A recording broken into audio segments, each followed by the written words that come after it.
We're in the National Forest right here, and it's been cut on already. The National Forest was never, ever supposed to be cut. Ever. As long as the wind blows and the grass grows, rivers flow, words of our great white father of a long time ago, that these treaties will stand.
A lot of these insurance companies are logging. A lot of your retirement plan money is building hydroelectrics. It's helping cut down the forest.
Creek is a place where we can go so we can isolate ourselves if we're feeling bad or sad or sorrow or we're confused. We commune with Mother Nature and Mother Nature commune with us. When I mean about commune with Mother Nature, we listen to her, we care for her, we respect her. When we respect Mother Nature, respect what her teachings, she can teach us a lot. When we, in return, listen to her, we have to listen with open ears and an open heart, and also listen with respect. Our future leaders need a tool. Our ancestors that went on to the spirit world had tutored us, taught us all their knowledge so that we'd have a tool.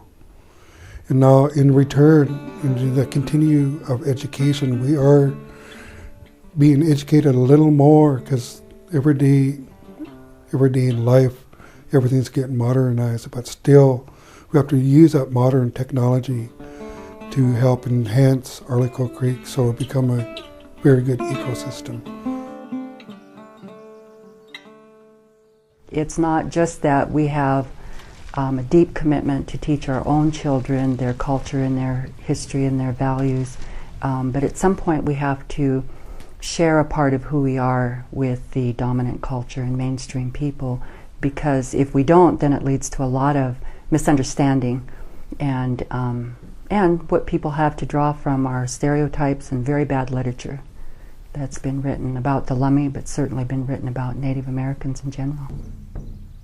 The reason that we, when we created this environmental studies program at the college, the reason that we decided to take a site visit to Arlico, which was not the stereotypical field trip, because field trip had a connotations of being able to do work and exercises, but we wanted to give students a sense of place, a sense of being there, and experience. But the way that this culture has evolved, American culture, one of the beliefs is that everything needs to be literate. And one of the beliefs in the old culture is that in order for people to understand, they have to experience it.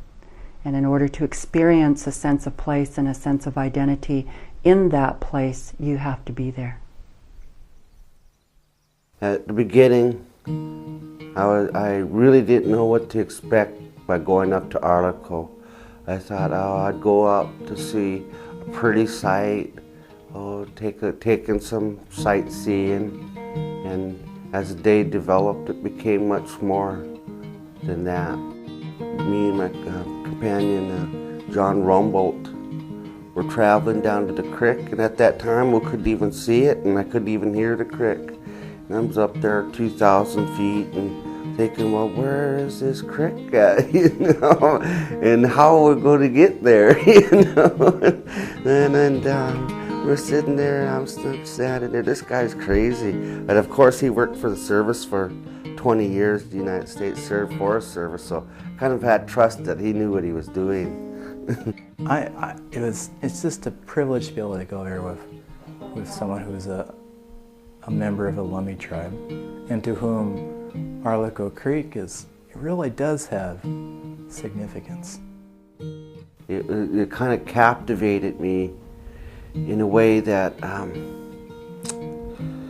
oh God, how could I say? It grabbed me. I was still about like 700 feet away, and it just kind of grabbed me. I don't know, there's no way of actually accurately saying how it grabbed a hold of me, and it was kind of pulling me down to it. To be able to see how he reacted to being there, such really elation in his face. When we finally made it down to Arlico Creek, and he was standing in the water and just screaming. And yeah, it was a great day. It truly made me who I am. That's what I'm trying to say. As a Native American, to be able to wake up all the senses of your sight, your smell, your taste, your touch, your hearing, to wake up all those senses and then go beyond more, that spiritual sense in your heart. This is what Arlico Creek means to me as a Native American. One of the aspects of memory in our history is the resources themselves. Is that they all have their place and they have all their order, from the trees to the water to the rocks to all the plant life there, and they're all dependent upon each other, and that's what it knows and understands, and that's what it shares with us as a people. And if we go there for meditation or paying our respect to any of the resources, that's what we reflect on, and then we could ask for any of the teachings it may want to share with us, and for us to be a better people and learning to get along with each other.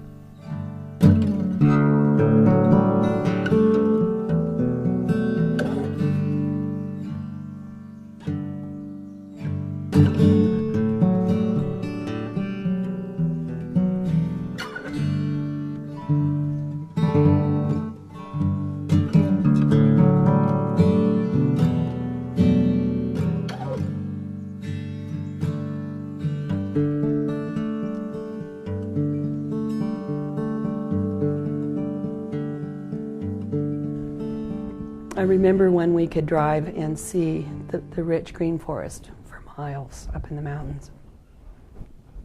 And I remember when my sister took me up there the first time and walked me through the trees and into a stream where we would do what we would call the spiritual bath, you know, the cold waters of the mountains.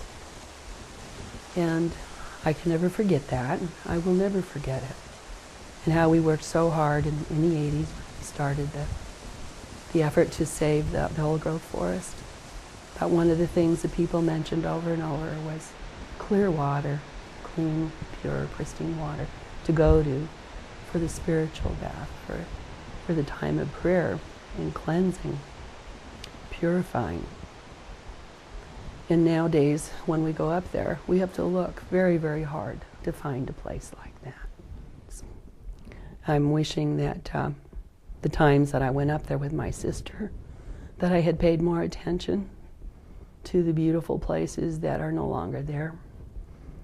The times that we went there over the years and we began to see the traces of a modern society.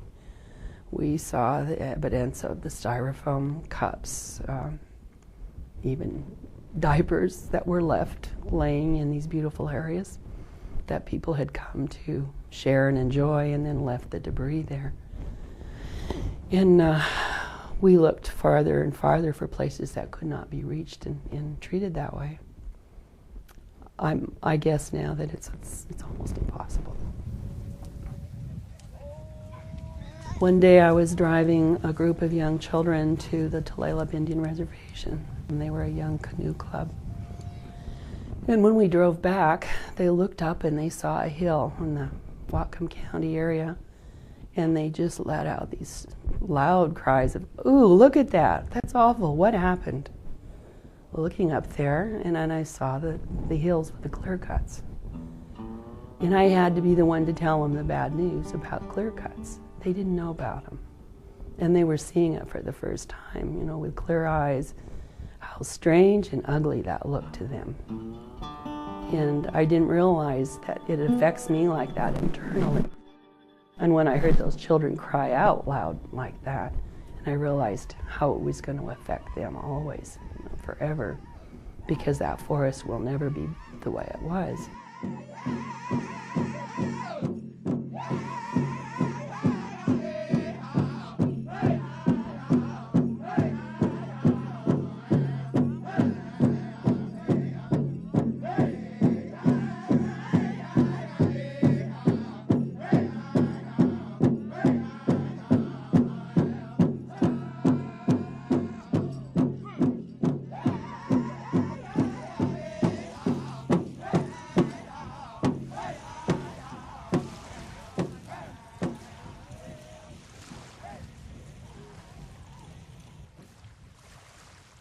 Our people were starving at one time, and so they sent somebody out to look for salmon, look for food for the people. And they found the salmon woman out there, and they brought her back here. And when she came back, she brought her children with her, which were the salmon. And she told the salmon, her children, to go up the river and to make their beds. You know, so they went up the river and they made their beds, and every year the salmon would come back. Okay, so every year the people were happy. They were eating, they were eating, they were eating, they were happy. Finally, one day when it came along where we don't know who it was, whether it was a child or someone, we don't know who the person was, that said, "We don't like fish anymore. That's all we ever eat around here is fish. That's all we ever get around here is fish." So salmon woman, she got offended that they were talking about her children. They didn't like them anymore. So she left, and she took all her children. And the people starved again because they had no more food. And the people were starving again, so they sent the same man out again to look for her. And she was way out there, and she was crying again, and they convinced her that she should come back. So she came back to the village down here, and she came in, and she told her children, "You go up the river and you only make your beds for a short period of time. You don't stay there all year. You know, you just go and stay there. You be ready to go anytime, you know." So we always have to give thanks to the salmon woman and her children, because we always have to remember that our food can be taken away from us. As contact came to our people in this area, we began to see a small period of time in our history within the last 100 and 150 years where they've totally, because of the social norm, says that we need to be looking at it in a different way, and yet these generations now, we still look at that there's still balance there. I have a certain amount of pride in sharing something like this. It's like I say, it's really hard for me to talk about it, because all my life I've been told to keep that to myself and never tell a white man. You know, because if you tell a white man, then he's going to turn around and he has no more use for you. You know. Yeah, just recently, we were on the radio station, and that was the predominant theme: is why don't we be like you? Why don't you just come and join us, and you guys can be like us. We can all be equal. And we know that's not true. I've heard all the stories of the suppression of our language, and the beatings and the punishments and the starvation and the whipping and the electrical shocks, and all of the stories of our elders, of what they've been through with their language and their culture of their people. I've heard those stories. I've physically seen the scars on their bodies of being punished for their language and their culture. I would say yes, it still goes on. They have succeeded in helping reorientate our people as to the values of their lifestyle today. And we value the education, and we're ignoring our culture. I mean, that's a hard thing to say. I went to public school here in Ferndale, so prejudiced towards Native people. It's awful. So that's in teachers or students? Teachers and students, yeah. Because every time we walk down the hallway, these people will either try to beat us up or even flipping us off when we walk by, making bad remarks about Indian people. And then all the time I had to defend myself, but every time it comes to the end, when the fight breaks up, it's always the Indians' fault. That I get expelled from their schools. Not even started, I was just trying to defend myself. But I got the blame, so I got booted out.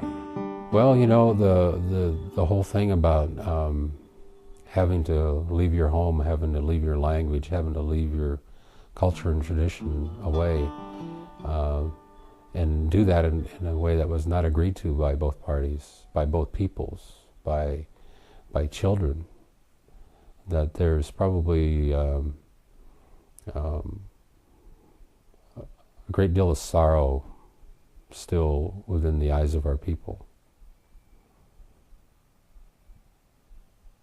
But as we come home, and then we heal from all of that, and we see what needs to be done, and that's why Arlico Creek's so important. When our younger generation loses that cultural gap, they turn to alcohol, drugs, gangs, and whatever, or they end up in prisons or end up passing away.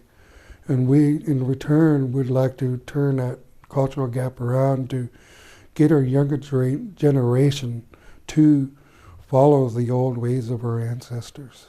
When I went away to college, I drank and I drank and I drank and I drank because I was in a society, in a place where I didn't know nothing about. And I was lost, and I don't know which way I'm going to go. Where am I going to go?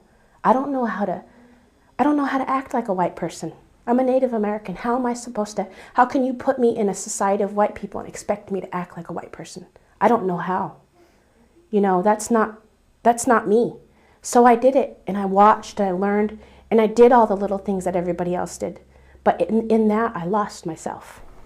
One of the things that I learned in university was that America's children are in trouble. America's children die just like our children do. And what is it that America can really do to bring that sense of self, that sense of being, that sense of identity, that sense of place to its children? And I don't know that in how they came together and became this great melting pot, that there are very many components of America that have, or Canada or wherever it is, that have enough left in their knowledge base, in their memory of their past, that tells them who they are. And if you don't know who you are and you want to know, where can you go? It's things, it's a different way of life, it's our values, and we try and keep our young people on the right road to always respect and honor the environment, the Mother Earth, who we are and where we come from. Yeah, I respect all cultures, walks of life, and in that due respect, I would just like in that return have the others realize that we still have our identity. As 1,000 years ago, it still lives and thrives today in each and every Indian community. We teach our young people to say, "Chashashwakwalux," and I come from the survivors of the flood. That's who we are, our identity as to where we come from. We could call, for example, chapai, which is a cedar, which is one of the very first gifts that was given to our people, and within that, it's one of the caretakers as well. The cedar people, as we would refer to it, and our relationship to areas like Tsak, and then Wolami is another concept, which is the glaciers that are up in Shuksan and Mount Baker, and that it sustains everything, the water that we have and how it relates to many of the streams. We call them Statatlo creeks, like Arlico Creek, and many of the other watershed streams that we have. So everything has a beginning and everything has an ending, and then anything in between has a cycle. So all those elements are important to us, and through the chapai, because when it was given to our original people, it was always to have its limbs up towards the Creator, and in a sense, and then our elders portray that through what we call tayat, thanking the people with the hands. And that's the common gesture that all our people use among all of our coastal people here, to thank the people with the hands, whether it's a greeting when we first see each other, we go like this, or after they've given some encouraging words, we put our hands up. It's called tayat, thanking the people with the hands. And it's those kind of relationships and learning that we've learned from our resources and nature and from the Creator, and that's what again makes us the people that we are today. The drum is the heartbeat. In the songs that we sing, maybe somebody might be sick or feeling bad or just in sorrow. A song can pick up a person if they're ill, and physically as well as spiritually. And the songs that we sing, we heard from Mother Nature, is a gift from her. I have some friends now that have passed on, and some friends were very instrumental in my life and given me strength for what I do. And they've always emphasized the strength of the song and how the songs come to them, come to every one of us. And what we do, what we acknowledge, what we respect about those songs will carry you a long ways in your life. It's something that is born in the headwaters of places like Arlico Creek, and are learned that way and are passed on. Well, you know, when I got out, that's what I heard. I heard my friend, and I heard the waters, and I heard the song. In the language of the people here, there isn't anything that distinguishes between the tangible and the not, and the intangible.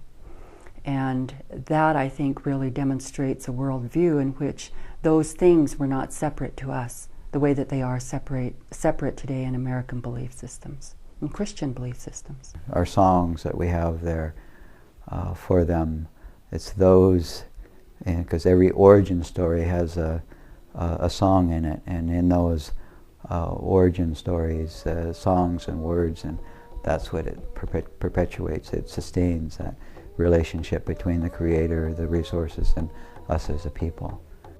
See, the very important aspects about songs is that a place where there's no human activity needs to be isolated, and the songs are stored there by Mother Nature. And when the songs are ready to come out, when a person goes up there with respect, only then with open ears and open heart, you'll be able to hear that song. When you hear that song, don't be afraid to sing it out. We call it swallowing here at Lummi, and Nukwachamers call it hutch, but it's that like an institutional memory from beginning of time, and then we could always go there and begin to learn from that and understand that. It's always there. Whether we choose to participate with it or not, it's always there. Our elders taught us that everything has a spirit and everything has a living spirit, and we just need to make ourselves available to it. Again, like the lesson could be is like the kapai, open hands, if we're only open to it. And that's it. I think any forest, any water, any body of water, a stream, there's sacredness there, what you talk about, and peace. Because I could go back in my backyard. I've got a cedar forest right behind my house. I love it. I love to go back there and just sit because of what it gives me. Peace and calmness. So, and just what the forest does. I don't need to take a camera to take a picture because it's here in me. I could go up and I just see it. I can see it now as I'm talking to you. The entrance into the forest. It's with me. The photograph in the background here elaborates on that in the salmon ceremony, because it is the spirit of the salmon, the spirit of the cedar tree. All of those things are only portrayed through the ceremony. One is called chacha and the other is called sacha. Chacha is the things that the Creator gave to us, and sacha is the process which we sustain that and show our respect towards that. The one way that we have preserved the way of thinking has been through elders who preserved the knowledge, elders who taught that worldview to the people today. So when I came home to Lummi to be with my people, as I sat in the gathering, I think, oh my God, I was so lost. What was I thinking? And that's when I start turning to my culture and realizing that there has to be a balance. We can pretend to be white, but we will never be white. We can live like a white person, but we will never be white. Many times when we go to our elders and say, well, what can you tell me about this or about that? And then they start talking about the history of that. And then because we want to be in the mainstream of life, we say, well, that's not what I'm asking. What I want to know is this. But then they respond by telling us, well, I am telling you that. So it's just a matter of being able to draw the bigger picture first and then see where you fit in that. As it is now. If I wasn't in my spiritual ways, I probably wouldn't be here today. If somebody didn't take the time to teach me how to sit down and pray, or to go up and go for a swim, or to be as close to nature as I am today, I wouldn't be here today. I'd be caught up in the drugs and the alcohol and everything else out there that's bad. That's why it's so important that we empower our children with our culture, with our belief system,